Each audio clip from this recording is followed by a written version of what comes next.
Divorced people. What was it that finally made you or your spouse end the marriage? The final straw for me was very specific. We'd been together and pathetically poor for years. We got married because of an unplanned baby. He was either unemployed or underemployed the entire time and flat out refused to live in the real world. I'd tell him things like, we have to pay your traffic ticket, and he'd refuse. Then his license would get revoked, and suddenly we were forced to pay $600, half our rent, to fix it. That kind of crap. Just dumb, avoidable mistakes. Afterward, he'd shrug and say, well, now we know. Like he'd learned something, and then he'd do the exact same thing all over again. He was an enormous weight to keep afloat. The actual last straw came in our final year of marriage. He'd finally found a better-paying job. I told him repeatedly, you need to set money aside for taxes. He'd roll his eyes. Shut up, he told me more than once. So I did the taxes that year. We owed $8,000 because he was an independent contractor who refused to plan like one. $8,000 was about a third of my yearly salary. As soon as the taxes were prepared, I told him, I want a divorce. Funny how, as soon as he moved out, he suddenly managed to find a good-paying job and support himself. As for me, I fell in love with having total control over my money. Without being constantly drained by him, I got a better-paying job, earned raises, and went from making about $25,000 part-time to $90,000 full-time within 5 years of the divorce. Ironically, if he'd bothered to hire a lawyer, he would have been told that under California law, I could have owed him alimony. Whoever makes more can be liable for it. Story 2. I will never forget this for as long as I live. Our marriage had been on autopilot for a while, and one night we finally had a brutally honest conversation, argument. She asked me, what do you want from me? I said, I just want you to be with me the way I want to be with you. This is when I knew our marriage was over. She said, well, that's just not going to happen. That memory is so incredibly painful for me, even now after we've been divorced for years and I am remarried with a beautiful child. I still cry sometimes thinking about my ex. It still hurts. Story 3. I got it right the second time around, but the first time, no, we didn't live together first, big mistake. He had been able to hide his alcoholism from me even though I knew and worked closely with him for 3 years before we started dating. After we got married, I tried to put him on the lease. He was denied for having 3 DUIs and contributing to the delinquency of a minor charge. He said those were in his past and he's changed. 6 months later, I was dusting a bookcase and found a liquor bottle wedged behind some books, and upon further sleuthing, I found 5 more assorted bottles stashed around the apartment. We had a stocked liquor cabinet, but he wanted to hide his habit. He said he would get help. He didn't. One night, he drove home drunk and shoved me against the wall when I told him how reckless that was. I called the cops. He got held overnight. I boxed his stuff and downloaded the divorce papers and told his dad to bring him to the bank after picking him up from the station so we could split the account and notarize the paperwork. He said, why are you overreacting to this? It's not like I hit you. And I said, why do you think I'm stupid enough to wait until you do? That was that. Story 4. She decided to stay at a friend's place for a couple of days to be closer to work while working long shifts. After a week, she decided that she didn't want to be married anymore and filed for divorce. After about a month of her ignoring me, I found out through a mutual friend that she had been screwing her boss and had gotten pregnant, and that's why she left. Story 5. He became a totally different person after we got married. He became very controlling and manipulative. I was expected to do all the chores and make dinner every night, this after working a highly stressful 40-hour-a-week job. He became emotionally and verbally abusive to me. He constantly thought I was cheating on him. If I had anything other than a smile on my face at all times, I was ridiculed. Everything that happened was always my fault. He was never wrong. He was always the victim. I didn't want to go home because I didn't know if I was walking into Dr. Jekyll or Mr. Hyde. I had him go to 2 different counselors and he didn't make it more than 2 sessions with each because he didn't need therapy. I decided to stop it all when I started to become depressed from the constant stress. I am normally a very happy, positive person, and I became a walking bundle of nerves. I couldn't get past the belief that anyone who truly loved me would never treat me like he had been. We have been divorced for 6 months now. Although I get lonely sometimes, I would still take loneliness 1,000 times over being back with him. Story 6. When I got into a big fight with our 19-year-old son and punched him in the face. She understandably left me for that. Me and my son were fine like a month later. It was all because of him playing Xbox all day and not looking for a job. Everybody else in the family was working or going to school. Story 7. The final straw for me was having to beg for a disinterested hand job before bed on our 5th wedding anniversary. We became roommates instead of lovers. It worked for a while, but then she and I became really crappy roommates for each other as well. She is a great mom, and she thinks I'm a great dad, but we're both really horrible as a couple. No cheating, no financial issues, just really different people that probably pulled the trigger for marriage too quickly. We both just thought it was the next step after we each graduated from college. Good news is we're both civil and care for each other, just not in a romantic capacity. My only regret is that my kids won't have a traditional two-parent upbringing like I did. It made me respect my parents' loving 35-plus-year marriage a whole lot more. Story 8. Husband asked for a separation last week. Our first therapy session revealed that he wanted out fast. He says he doesn't know. I don't know. I have a stressful job and my dad died 6 months ago, so I've been a pain in the A. Who knows? I'm still shaking my head in disbelief. Wanted to separate bills and accounts. When I do that and it negatively impacts him, he gets crappy. He said things like, society made me get married. You bamboozled me into marrying you. I don't know what I want, but I don't want you. Even if I left you tomorrow, I'd still love you. It's been a fun week. Story 9. It took years for me to finally get to the point where I was done. The last straw was the night he drunkenly screamed at me for hours, at least 5 hours. Then he blared crappy music for another hour or so before finally passing out. He'd done it several times in the past, but that time, it broke me. I spent most of the next day crying, that gut-wrenching, mournful type of crying. I had a job and moved out 6 months later. It's been 4 years. I don't regret a minute. Story 10. We got married way too quickly. It was Vegas where she was from. Came back to NY where I worked, and she did nothing at all. She left around Xmas to see family in Vegas and came back like 3 weeks later. Then, a month later, just after she interviewed for a job, she told me she was leaving again to go to Virginia to help her worthless aunt move back to Vegas. She gets there and blows up 500 in 2 days, then calls me to ask for money to put gas in her aunt's car.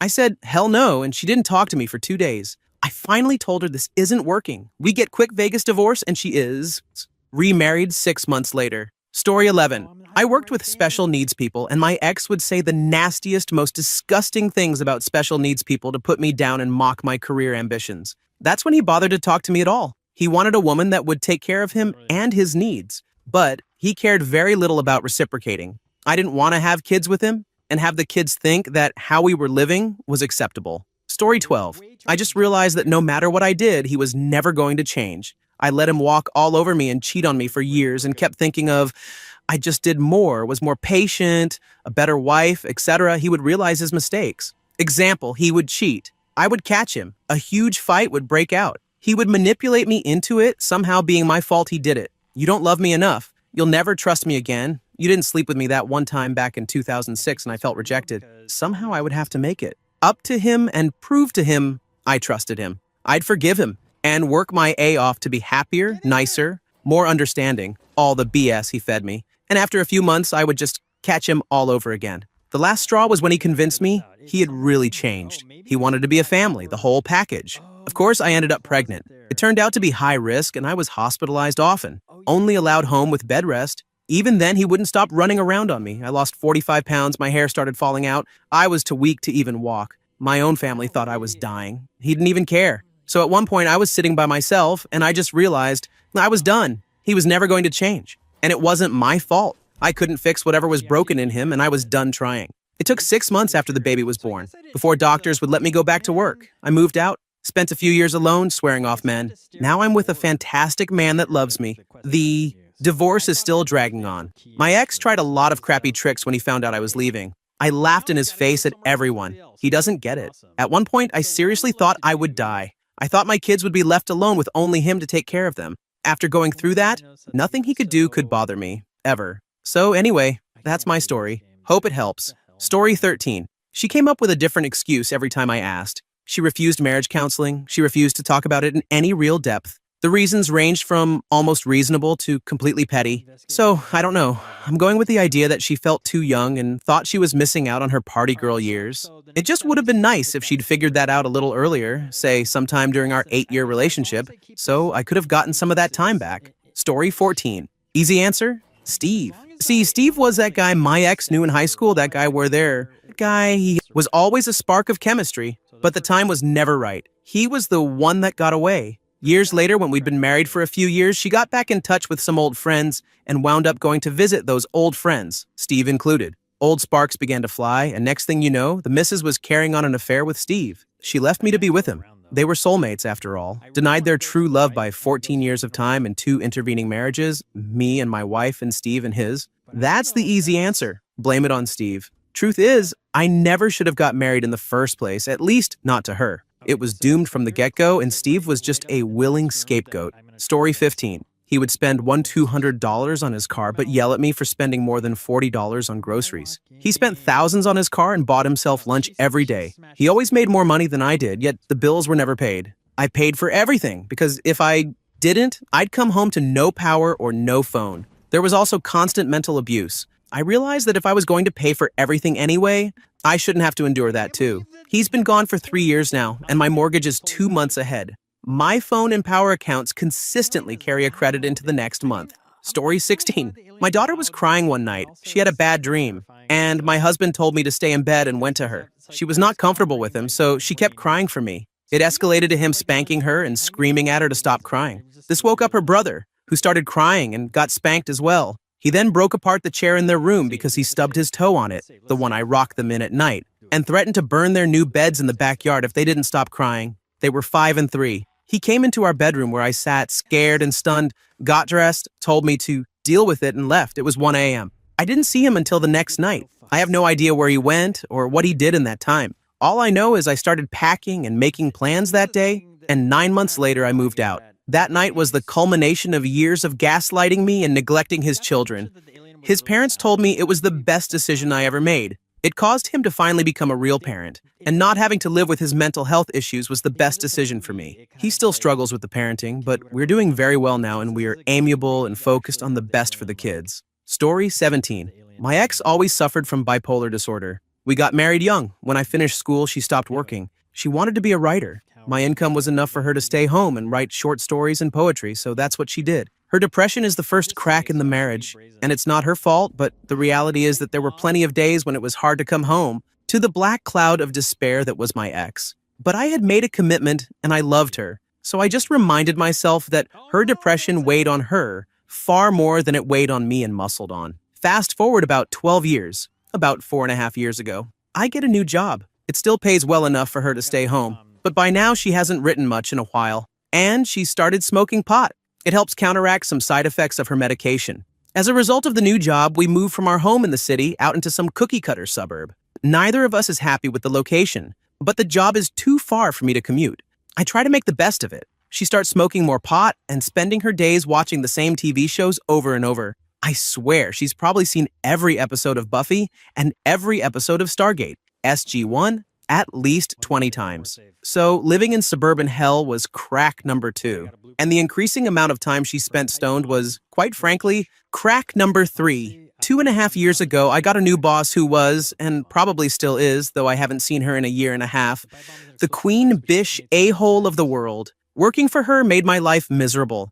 I got depressed, though I didn't know it at the time. My ex wanted me to get therapy. I thought, what's the point? I've got a crappy boss, that's just life. What's a therapist going to tell me that I don't already know? Huge mistake in hindsight.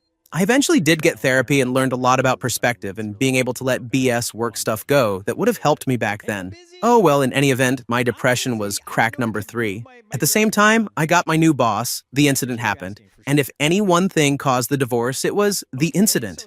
The incident, my ex's best friend of 25 years, best friend to the point that they call each other sisters, lives in another city. One night at around 1 a.m., about a year before the end of the marriage, I'm across the country on a business trip and my ex and her best friend are chatting on Facebook. The best friend is something of a narcissistic sociopath, and so when my ex did something to piss off her friend, the friend decided to call our local police and claim my ex was going to hurt herself. The police showed up, and while my ex was not trying to do anything to hurt herself, they decided to drag her off to the hospital. And I do mean drag. My ex didn't want to go, and they physically dragged her out of the house, leaving bruises and scrapes. Now, my ex's biggest fear was always involuntary commitment, so this was like her nightmare come to life. Long story short, they release my ex first thing in the morning when the psychiatrist on call shows up and concludes she's not depressed, but the damage is done. My ex has PTSD. I'm even deeper into my own depression because of secondary PTSD, and we're on a collision course for divorce. The rest plays out about like you'd expect. I shut down emotionally. She starts spending all her time on Facebook, reconnecting with old boyfriends. We try to make it work for a year, by which I mean we ignore her problem and pretend it's not falling apart for a year. And then she decides to leave me to go live in the little town across the country where her high school boyfriend lives. That was last March, 18 months ago, give or take. Until July, I was hoping for reconciliation. I put in a lot of work on beating my depression, and by September, I was in a good and healthy place, and actually quite thankful to be out of that marriage. I never would have left on my own, but she did me a huge favor. Meanwhile, her high school boyfriend wanted nothing to do with her, and from what I can tell, she's not done a damn thing to improve her life. To the contrary, last month she moved across the country to live with the psycho friend Charm's sister, who falsely called to have her committed. Go figure. I only ever hear from her when she's got some problem in her life that, in her fevered imagination, is my fault. Example, she took one of the cars when she left. Back in June, the registration expired, and somehow it was my responsibility to register her car for her, even though she was now living in a completely different state from where we had lived together. I got several angry emails and threats to file motions with the court. Now I'm just waiting for the divorce to be final. It's been dragging out for reasons I really can't comprehend. I've moved on with my life in every way but legally, and I'm long since ready to be officially divorced. BDW, to the extent you're asking this because you're contemplating divorce, I highly recommend counseling, both individual and marital. And the people over at r.divorce are super friendly and supportive. Story 18. It wasn't the cheating 3 years after our wedding, or even the $60K in debt she racked up. The final straw for me was when she put our older daughter's head through drywall during a manic rage. I carried my older daughter, 4 days short of 4 years old, on my shoulder with one arm while pushing the little one, then 6 months old, in a stroller, and in that 3 blocks, vowed to myself it was over. And it was. Story 19. I'm active duty. My ex-husband was, and still is, a civilian. Years ago, I went overseas for a 15-month remote tour while he stayed stateside with our 10-month-old baby. When I called to tell him I'd been approved to come home for a 2-week mid-tour visit, he said, "I need to call the utility company and have the gas turned back on so you can take a hot shower when you get home." I paused. "Wait," I asked. "You don't have hot water? Why?" "It's expensive," he said. Keep in mind, by then, our baby was about 1.5 years old, and it was winter in the Midwest. "How does baby take baths?" I asked. "I just run the water and let it come up to room temperature, so," he replied. Our heat was gas. Our hot water was gas. Our stove was gas. My child had been living in a cold house, eating cold food and taking room temperature baths. He had a decent paying job.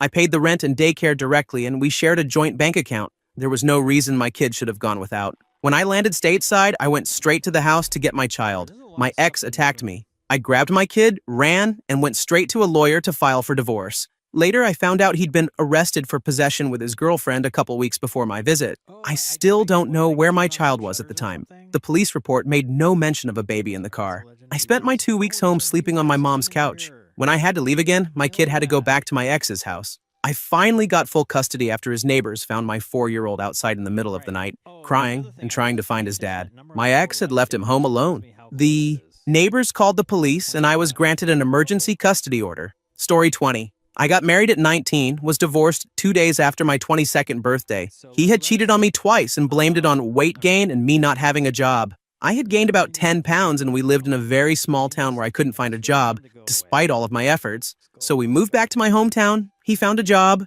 I found a job. But by then we were so broken, he just woke up one day, called me while I was at work, and told me he was leaving me. Day after Valentine's Day. Story 21. She left me for her manager 1st of May. She slept with him sometime in late April. My state has a mandatory separation period, so November will be when the divorce can be finalized. Just found out recently she's 10 weeks pregnant with his kid. She's always had bipolar disorder, but I thought we had finally found a therapist who had a good mix of drugs and counseling. We married sort of young when I was 21 and she was 22. I think what finally drove her to another man was that we had an argument in February about having kids. She basically said that if we hadn't had any by the time she was 30, will turn 28 in December, that she wasn't going to try to have any. The argument stemmed from the fact that one of our friends, who was in med school, got pregnant, and I was still making us wait until she had paid off her prodigious debt that I wasn't aware of before the marriage. We sat down and laid out a financial plan to put us in a place to start having kids next year, but I guess that wasn't soon enough for her. Story 22. I got married for all the wrong reasons. My dad had just died a couple of years before, and my mother and sister collaborated in a despicable act that defies explanation later that same year. I was left completely alone. I was a mess. To shorten a ridiculously long story, I fell head over heels in like with a girl I worked with at the ripe old age of 19. She was smart and stubborn, and genetically incapable of backing down from an argument. We became really good friends. If either of us had possessed any brains whatsoever, it would never have progressed beyond that. But we were young and extremely stupid. Redundant, I know. And one day, she gave me an ultimatum. Either we got married, or she was leaving me forever. Inadvertently, she pressed the button that was installed by my family a few years before. I was too much of a wuss to tell her to F off. So, I spent the next 10 years married to her. It wasn't all bad, not at all. We had a lot of things in common and shared lots of interests and curiosities. But in the end, there was no love. There was no mutual respect. I wasn't attracted to her. I'd be willing to bet that during the final 3 years of our marriage, we didn't do it more than 10 times. I was unable to give her what she wanted from the relationship. I didn't want children. I disliked most of her family, with the notable exception of her youngest brother, whom she found generally irritating. And towards the end, I was drinking a lot. I never got into trouble with the law or with my job, but I would come home every day, put on headphones, and get snot-slinging drunk. She was unhappy with the amount of money I made as a computer technician, while she was raking in money hand over fist in her real estate job during the bubble just before the collapse. She derided me for not pulling my weight. And when I got laid off, it became even worse. She made her parents a bigger part of our life. I got lots of lectures from her parents. Side note, her dad was notorious for leaving the bathroom door open while he took a dump.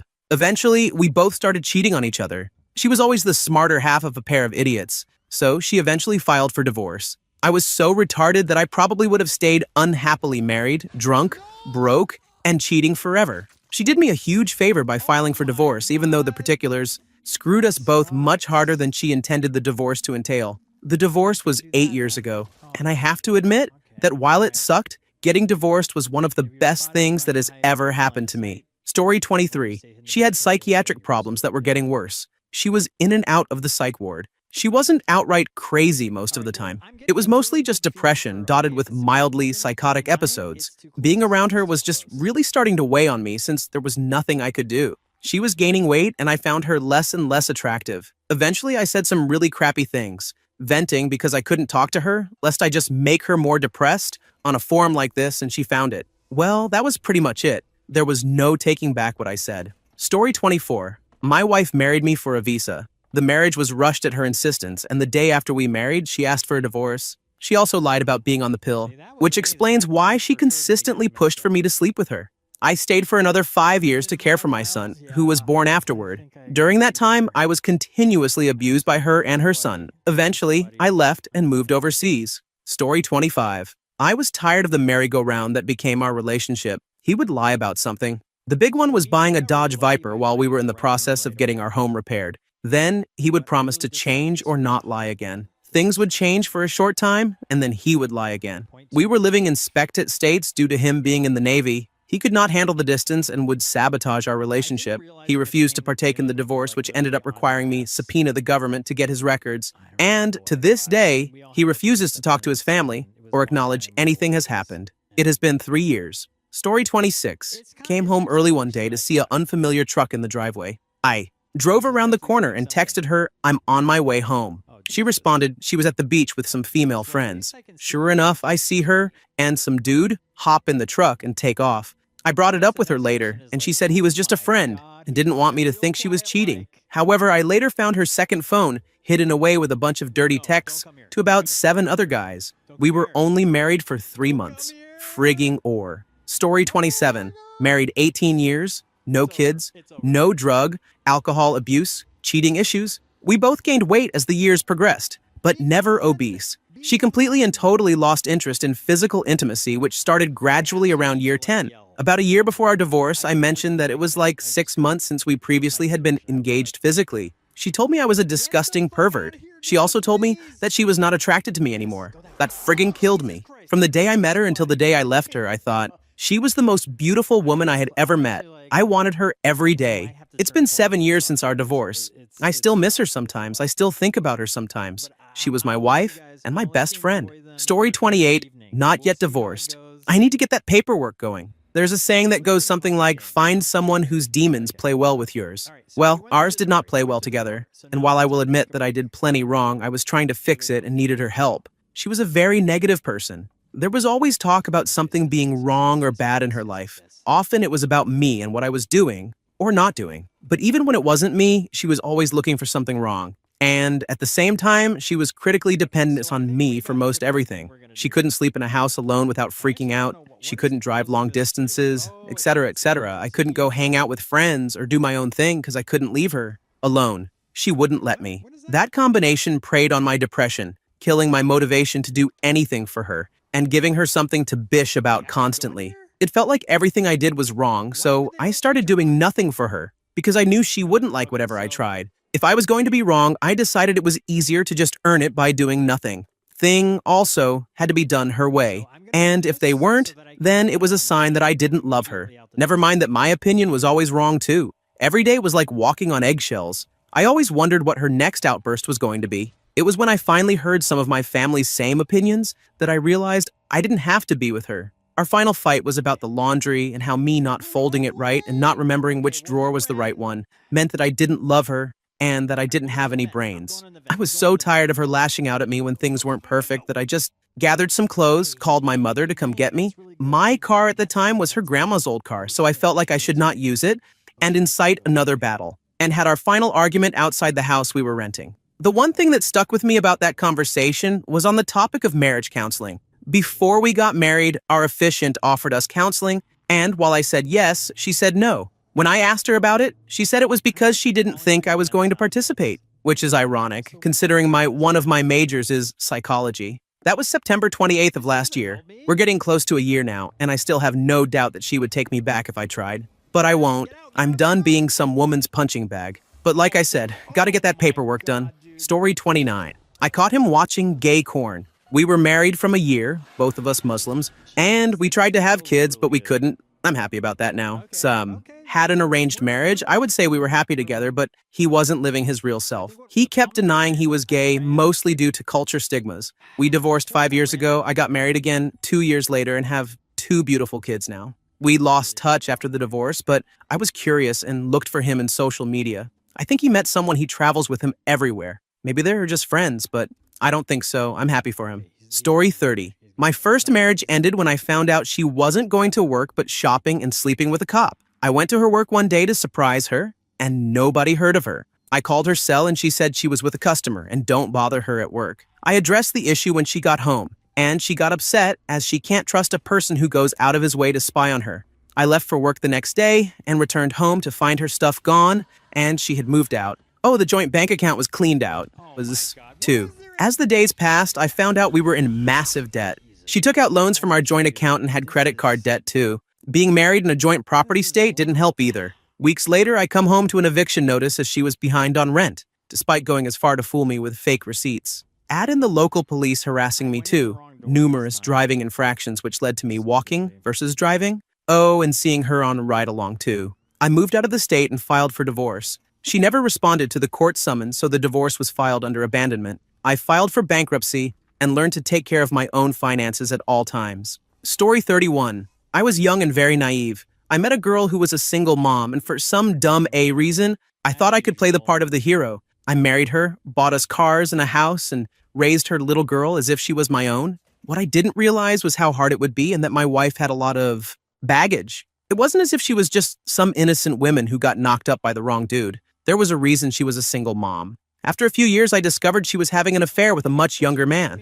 Even though our relationship had been on the rocks for a while, I still tried to win her love back for those first few weeks after my discovery. It's very easy to assume that if you found yourself in that situation, that you would head straight for the door, but reality is always something much different than you imagine it. Eventually, after weeks of being strung along while she was out running around with her boy toy and I was left at home watching her kid, I decided to get out of town. I headed to Los Angeles where a couple good friends were trying to make a name for themselves. I spent a couple weeks clearing my head out west with my friends. They weren't successful by any means, but they were living on their own terms. One of my friends told me that their door was always open for me if I wanted to come out their way. I went home, filed for divorce the next day, took her car back and sold it along with the house, and the day after the judge granted the divorce, I was driving out to LA with all my belongings stuffed in the back seat. That was 15 years ago. Since then, I have remarried to an amazing woman, have 2 beautiful children of my own, and am still a resident of Los Angeles. Looking back, as much pain and BS I went through,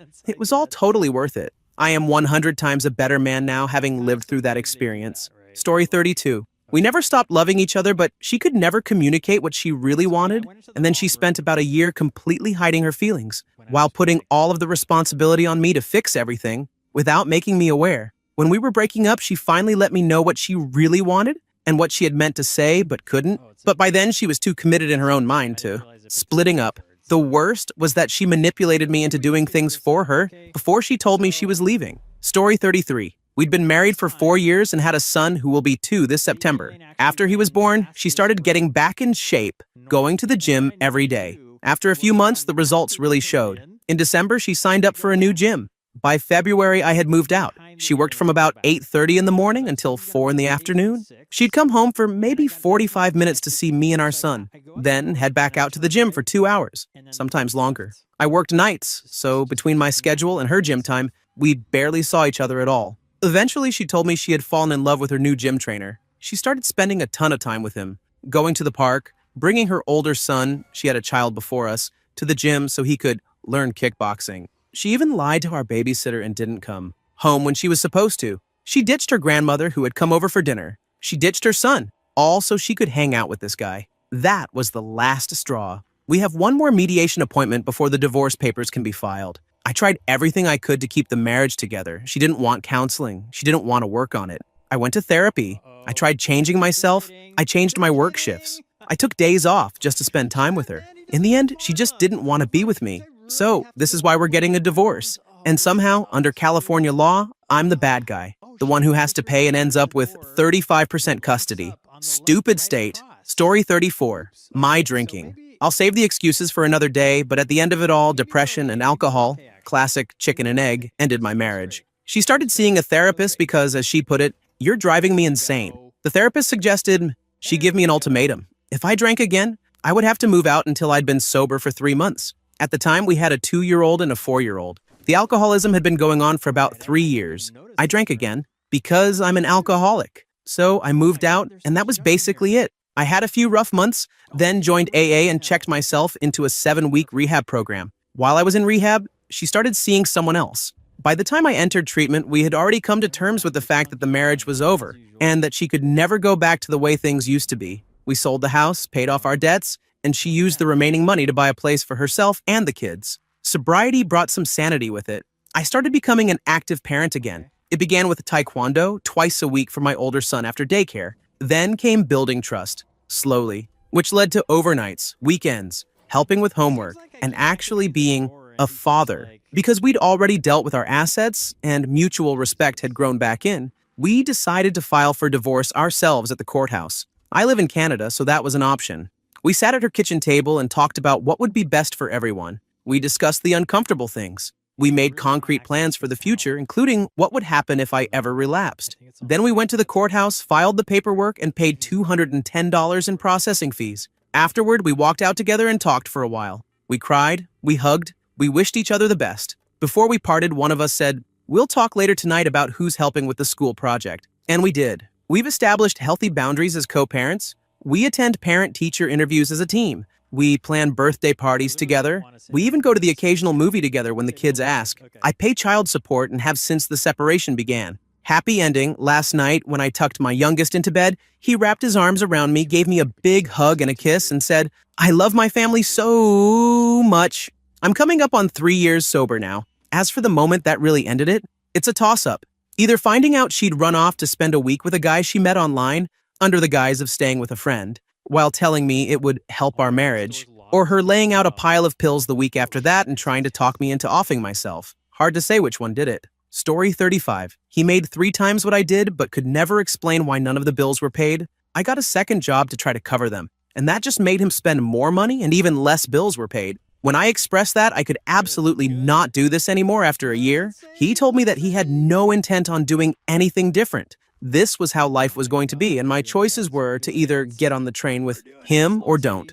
I didn't. Story 36. After more than a year of trying, and with him enthusiastically talking about how much he wanted kids, I finally scheduled an appointment with a fertility specialist. The day before the appointment, I loaned him my debit card to get gas and a few things for his truck. Later that night, I checked my bank account and saw he'd withdrawn extra cash to buy weed. When I confronted him, He didn't seem concerned at all. "You could have bounced the mortgage payment," I said. He shrugged it off like it was nothing. That was the last straw.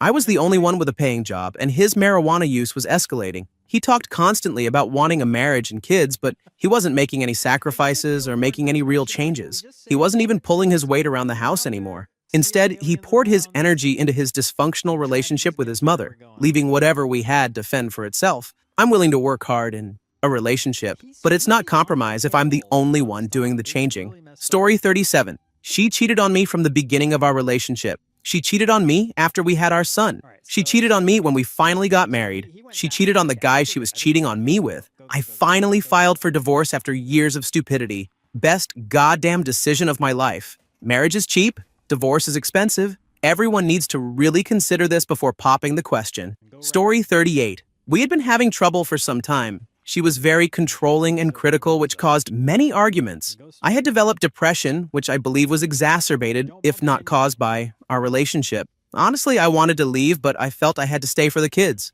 Our daughter was potty training and was out of nappies. One day she wet her knickers 3 times in a row, so after the 3rd time I decided there was no point in putting fresh ones on. She could go bare under her dress. This wasn't intended as a punishment, simply a way to reduce laundry. My wife went off the handle. I shouted back and then went to bed to sulk and calm down. 10 minutes later, the police arrived, talked with her, then informed me that based on what she had told them, they could arrest me, but would let me off with a warning instead. The male officer gave me the best advice I've ever had. I should get out now because if I ended up with a police record, it would make it less likely I would have access to the kids after the inevitable breakup. I left the next day. She called nearly every day for the next few months asking when I was coming back. She couldn't understand why I had left or that I was gone for good. When it finally sunk in, she flipped out again and started denying me access to one of our daughters. But that's another story. Story 39. She would get a charge like a dopamine boost out of verbally fighting with me. I am non-confrontational by nature and hate arguing fighting.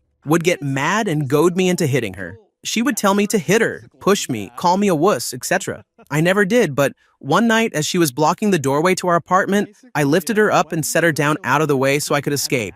I was worried the cops would come, as they had before, and I would risk getting put in jail. Maybe I was being paranoid as I hadn't done anything wrong, but I have this idea that men get put in jail in these circumstances all the time.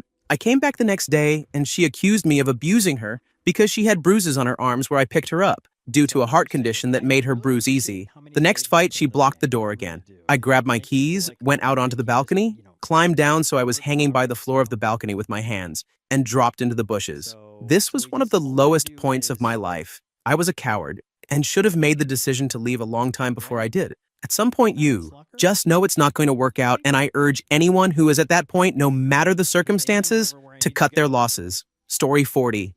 When she called the cops on me because I wouldn't let her leave to off herself, I had grabbed her wrist, which she fought against, and it left a red mark on her wrist. Cops said it was evidence of abuse, and I was arrested. I tried desperately to explain. She sat by and said nothing. 6 months later, she went MIA for days, leaving our 2 children with me. She called me, and I coerced her into coming back, and let the cops know exactly when and where. And then she spent a few months in the nut house for, you guessed it, depression and self-harm behavior. When she went MIA, she bought pills but never took them. So I now have a record, and she got the kids because of it, after tens of thousands of dollars spent fighting for them for 3.5 years. I don't make a ton of money, but at that time, every cent was going to daycare lawyers. The courts didn't make her pay me any child support. But on day 1 of her having custody, I had to pay up immediately. Our justice system is screwed for dads. However, I got it right the second time. A nationally and state-recognized educator, Sox professor,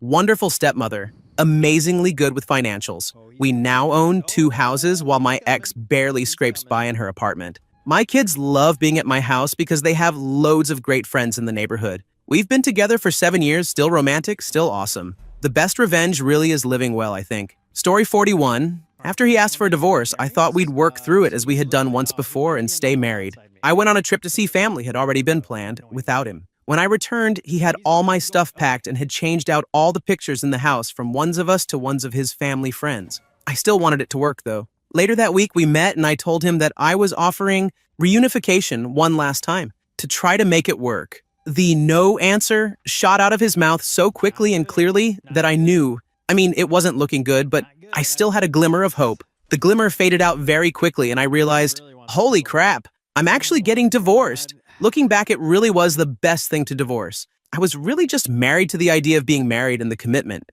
not realizing how unhappy I truly was. Regardless, it frigging hurt at the time. Story 42. My husband had a bunch of young, fresh out of boot camp girls telling him how hot he was. I guess me telling him that didn't matter. Started spending less time at home, and eventually he cheated on me despite me trying to salvage our marriage. I told him we could go to counseling, but he said, you guys, myself, and our daughter are holding me back. I just want to be able to do my own thing. It still hurts that he said that. Story 43, I'm on my way there. Separated, she's moved out. I've moved out. It was a lot of things, really. Shortly after getting together, it became clear she had issues with compulsive eating, drinking, and spending, and depression. She refused to let anyone near these issues and chose to self-manage. She was not the happy person that loved life that I thought she was. Her mother passed away the night before we got married. We entered marriage in mourning. The loss of her mother made her sink deeper into the hole, I think. Our lives eventually became about her inability to control her food or alcohol intake, and soon a problem with being compulsive turned into a real addiction. I watched as she went through addiction to food, alcohol, and financial infidelity as I worked my bum off making a career. This continued for years through having a child and other life events. One day I pleaded with her that she must make an effort to change or I must end the marriage. Our struggles had changed us both so much. I had become short-tempered and quick. To anger, she bore the same marks. We grew to resent one another. Neither of us could communicate our needs to one another any longer. She didn't change after my ultimatum, not right away. We had a bad fight months later, and our first true separation. She fled to Houston to give us some space. We thought we wanted things to work, made commitments to make it work. She came back a month later. She started making real progress, and finally trusted me to help her through the compulsive eating and drinking. Something felt wrong to me, though, through all of this. I wasn't completely there. It was like I was kind of watching this all happen. A woman I worked with expressed interest in me one day, kind of out of the blue. When I realized that interest was more than a crush, I woke up. I realized that I wasn't happy right away. Spent time figuring out how I felt, why I felt that way, etc. Realized that despite my wife's change, that making me wait for it for 7 years had really changed me. I no longer knew what a good relationship was like, what good push and pull was like, what it meant to be vulnerable with a person, to trust them with that. I didn't know how to be a spouse anymore. I just knew how to be a caretaker. I didn't know who I was anymore, who she was. I was scared to watch her try and fail again. I was scared that all of my eggs were in the last basket and that I'd be patient through more of her failure to mature and be healthy and to be a good role model for our daughter. I was afraid we were not the right people for each other. I told her I wanted a divorce. She found a job and moved out a couple of months later. It's fairly amicable. She's hurt over the rejection, of course. She understands why I initiated the divorce, why I needed out of the relationship, however. It's taken time, but someday forgiveness will be there. On both of our accounts. Story 44. We were at his mother's house and he was fussing at me to sit up straight on the couch. I had my legs curled under me and was leaning against the arm. I was taking up about half the couch, I will give him that, but no one was out of a place to sit because of it. This is a place we went daily. It was literally a second home. His mother was in PJs, so it wasn't like I was being rude. Anyway, he fussed and fussed, called me a slob and lazy in front of his mom. So I sat up just to get him to stop. He comes over to the couch, lays down, and props his feet up on me, so I got up and sat on the floor. At this point, his mom says, I wouldn't put up with that crap. One day she's gonna leave, and this will be why. And his response was, she's stupid, but I don't think she is stupid enough to leave. So we got home. I told him to pack his crap and go. He was right. I wasn't stupid enough to leave him, but I was smart enough to get myself out of being stuck with a D-head. Story 45. Wife fell in love with her career. I felt alone even in her presence. I thought we would be a family with our 2 kids and all. When I told her as such, she told me to get a hobby. Years passed, I ended up having an affair. Tore me up, so I admitted everything. In telling truth, I also heard an honest assessment of the reality that was. She never deserved what I did, but in a completely different way, neither did I. We both moved on and now have a functioning parental dynamic in place. Story 46. We had been together for 13 years, 3 of them married. Our physical intimacy was nearly non-existent, although we had a good relationship, but there was no passion at all. By mid-2013, I moved out of my country, and we decided I was going first, and then she would go when I had settled down. At that point in time, none of us were aware of the fact that our relationship was nearly dead. I spent a few months overseas, I met a lot of people, did a lot of stuff, and all of a sudden, a beautiful girl appeared. We didn't do anything, but I just fell in love like a kid when that happened the first time for me in 13 years, I started to think that something was happening in my relationship. And after a week of thinking and rethinking, I decided to call it quits with my wife. I honestly thought that I should quit before cheating on her, something I never did in 13 years of relationship. Funny enough, the day after I got divorced, I completely lost interest in that girl I initially fell in love with. I guess she was the trigger to end my relationship, but at the end of the day, I didn't really was in love with her. Story 47.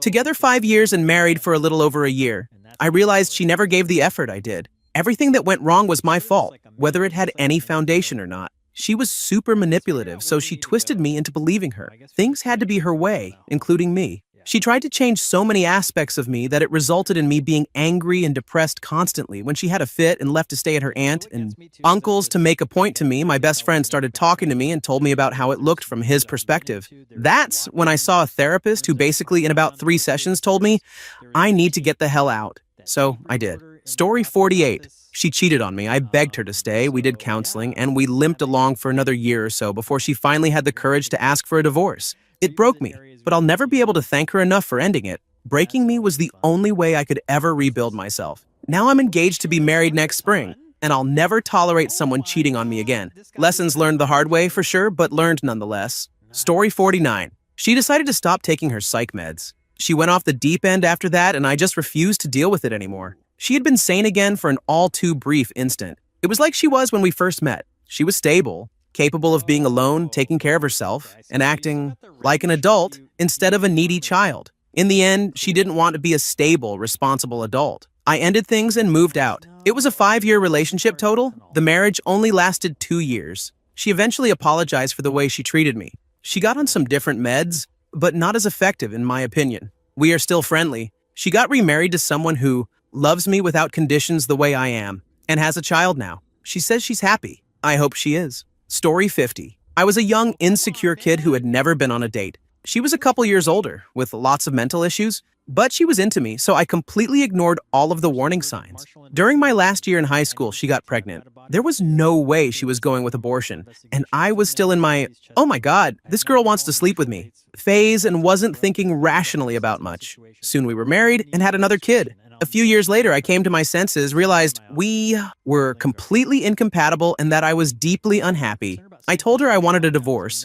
After years of legal wrangling, I ended up with full custody of our daughters, and she mostly disappeared from our lives. Story 51. Suspected the ex-wife was cheating when she moved out of town to take a job she really didn't need to take. She got her own apartment, and I had really bad gut feelings for months. Got off work early, I commuted to work near there, and walked in on what seemed to me to be a pajama party with a guy there and another friend. I was mortified, but not sure about anything. Denial is powerful. The guy was excruciatingly, suspiciously nice to me. She confessed a few days later and said she wanted a divorce. We're actually on good terms now. We should never have gotten married though, not compatible in any way. Advice I wish I had, don't get married just because it seems to be the normal, expected, or comfortable thing to do. If your partner wants to, but you're not sure, then trust yourself. You're not bound by law to get married by a certain age, or ever. Don't do it unless it's right for you both. Trust me, it's easier to say no before than no after. Story 52. We got married too young. I was 21 and he was 22.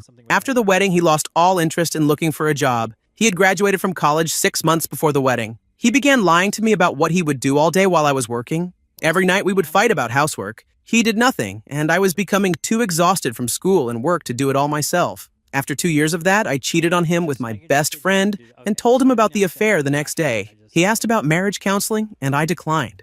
Basically, we were both too immature to keep up the marriage. I still believe to this day that once the wedding finished, he wanted to see how long he could live without working. Or he was just too chicken to end the marriage himself, and instead leeched off me until I was emotionally exhausted. Story 53. She was originally really clingy, but suddenly went through a phase where she wanted to go out with her girlfriends dancing. I was all about it since I'm not into dancing and I'd stay home with the kids. One weekend, I got a babysitter so I could surprise her at the club she said they were going to. I went there and she wasn't. I waited until she got home and she swore she was there. I showed her the wristband they gave me and she still insisted she was there. I get that she was having an affair and I could understand. But to keep lying, I can't move beyond that. Story 54. It makes me so sad that people don't realize how important physical intimacy is in a marriage. If you love someone and want to keep them happy, Why wouldn't their physical needs be important to you? My ex-husband didn't realize how important it was, or how terrible it felt when I would initiate,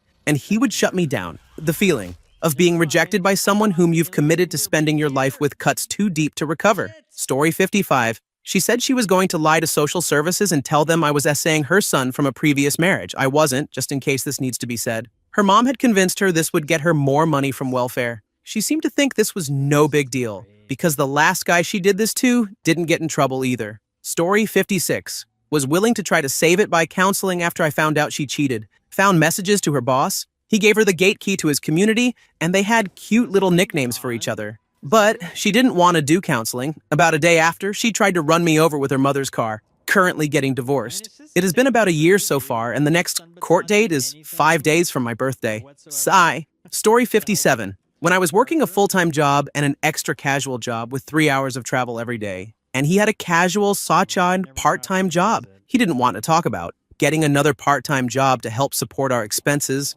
helping do chores around the house. He'd have whole days at home with only a 2-hour session at night. His money was his, and my money was ours. I paid all the bills, and he wasn't interested in getting a real job. He got sucked into a, you can make $50K plus pa as a karate instructor scheme, surprisingly not quite true. He wasn't interested in a partnership, just somebody to be his mother. I consolidated his debts and organized a payment direct from his employer, as he owed more and more each year before we got together. I didn't want his debt to be mine. I tried talking to him about us and everything a number of times over the last year. He didn't want to talk about it. The killer was when I was looking to buy a house together with my brother. My then husband expected his name on the mortgage despite not being able to put any money in for the deposit, nor ongoing payments, nor any house-related bills. Story 58.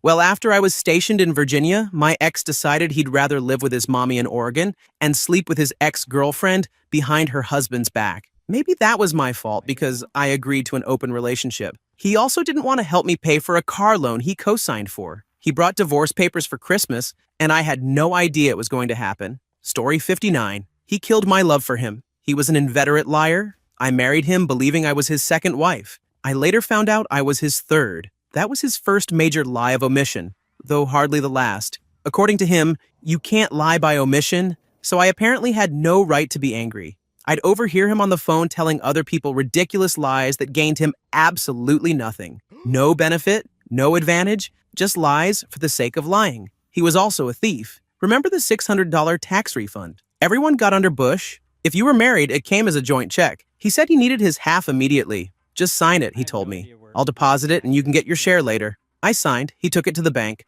A week later, I went in to withdraw my half. The teller looked at the screen, then at me and said quietly, "It's already been deposited and withdrawn. The entire amount." I tried to hide my shock. The teller gave me a look of such pure pity that I still remember it. "Oh," I said weakly, "that must be a bank error. He'll have them fix it, right?" Years later, after I convinced myself he'd reformed enough not to outright steal from me, we bought an old car together. It turned out to be a lemon and had to be scrapped for $400. The check, of course, mysteriously disappeared in the mail. He was a born sucker who repeatedly committed financial infidelity. He never heard about a con he didn't fall for. Hook, line, and sinker. 400,000% return on investment, he'd say, eyes lighting up. "How much of your money do you need? 80% of what I earned in a year? Okay." It didn't matter that he'd beggared his family. Soon, he'd be rich as Croesus. The worst moment came when he bought 3 new cars and shipped them across the country to a con man, despite my begging, pleading, and outright crying for him not to do it. He looked straight through me, like I wasn't even there, like my wishes didn't matter at all. He even called me from the dealership and had the gall to ask, "Can you co-sign?" "No," I said. That decision led directly to his second bankruptcy. That was the moment my love began to turn into contempt, and love cannot survive contempt. He was also intellectually lazy. He wouldn't have known who Croesus was and would have thought it strange that anyone did. In the end, I grew, and he didn't. He was physically lazy. He'd been unemployed for the last few years of our marriage and made no effort to make himself more employable. He sat naked in front of the computer all day, chasing one money-making scheme after another. He didn't cook. He didn't clean. He didn't do any work around the house or the yard. He even stopped mowing the lawn, when mowing and taking out the trash had basically been the only 2 things he ever did. I lost all desire for him, and we stopped being physically intimate. I also stopped being able to bite my tongue the way I used to and became, honestly, a bit verbally abusive. I felt trapped. He was dependent on me. I wouldn't have left him, at least not until he got a job. Eventually, things got bad enough that he left, and somehow he's made it clear that he feels like the wronged one. Thank you for watching. If you enjoyed this video, be sure to give it a thumbs up, subscribe, and hit the bell icon so you never miss an update.